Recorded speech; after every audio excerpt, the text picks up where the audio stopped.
Hello, everyone, and welcome to the very first episode of The Deep Dive, a series where we're going beyond the surface to explore the incredible stories, profound meanings, and lasting power of Jesus' miracles. I'm so glad you're here with me today.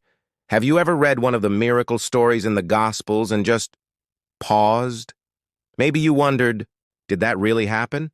Or, what's the point of this story for me right now in my life? If so, you're not alone. These stories of turning water into wine, healing the sick, calming storms, and even raising the dead are some of the most famous and, let's be honest, most mind-boggling parts of the Bible. They can seem distant, like something from a fantasy novel. But what if they're more than just ancient tales of supernatural power? What if they are carefully placed signposts, pointing to something much, much bigger? That's what we're going to explore in this series. We're going to look at these miracles not just as historical events, but as windows into the heart of God, as previews of His kingdom, and as tangible sources of hope for our lives today. So, let's start at the beginning. What exactly is a miracle in the context of the Gospels? The word often used in the original Greek is semeion, which means sign. Think about it like a road sign on a highway. A sign for New York City isn't the city itself, but it points you directly toward it. It tells you you're on the right path and gives you a promise of the destination to come. Jesus' miracles were signs. They weren't just random acts of power to show off. Each one was a deliberate demonstration, a living parable that pointed to who He was, the Son of God, and what His kingdom was all about. When He healed a blind man, it wasn't just about restoring physical sight. It was a sign that He is the light of the world, capable of healing our spiritual blindness. When He fed 5,000 people with just a few loaves and fish, it wasn't just a free lunch. It was a sign that He is the bread of life, the one who truly satisfies our deepest spiritual hunger. These acts were a sneak peek, a trailer for the kingdom of God. In God's kingdom, there is no sickness, no sorrow, no hunger, no death.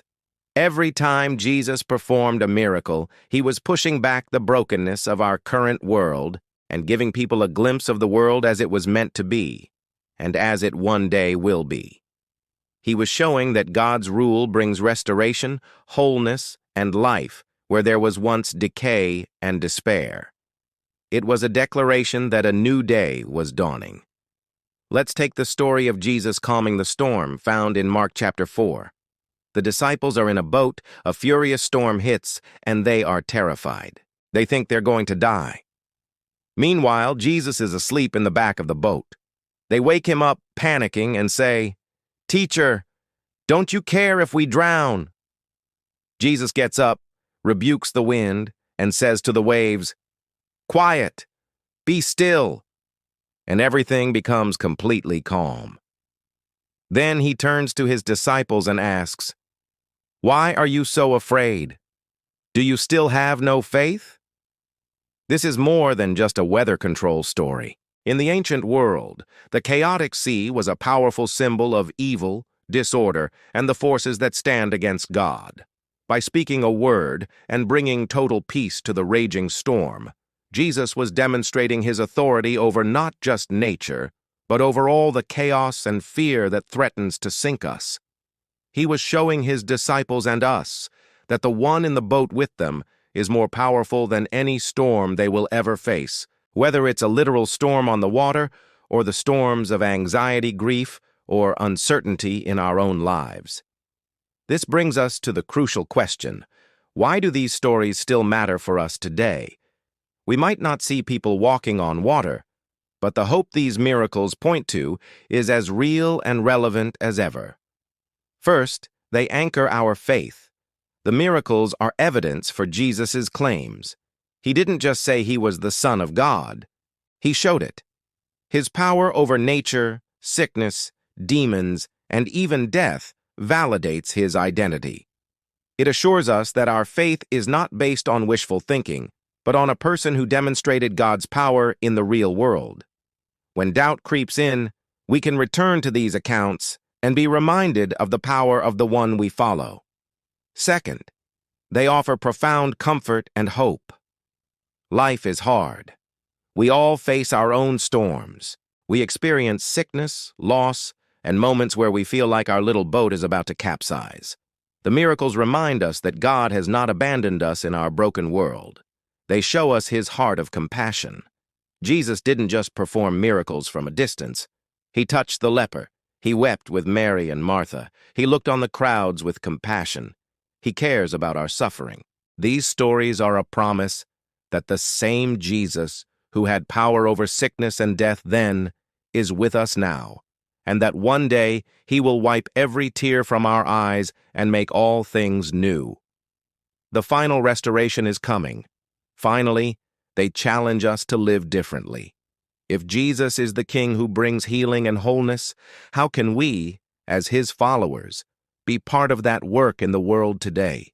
We may not be able to miraculously heal a disease, but we can bring comfort to the sick.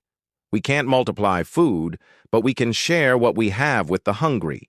We can't calm a literal storm with a word, but we can be a peaceful, non-anxious presence for someone going through a chaotic time.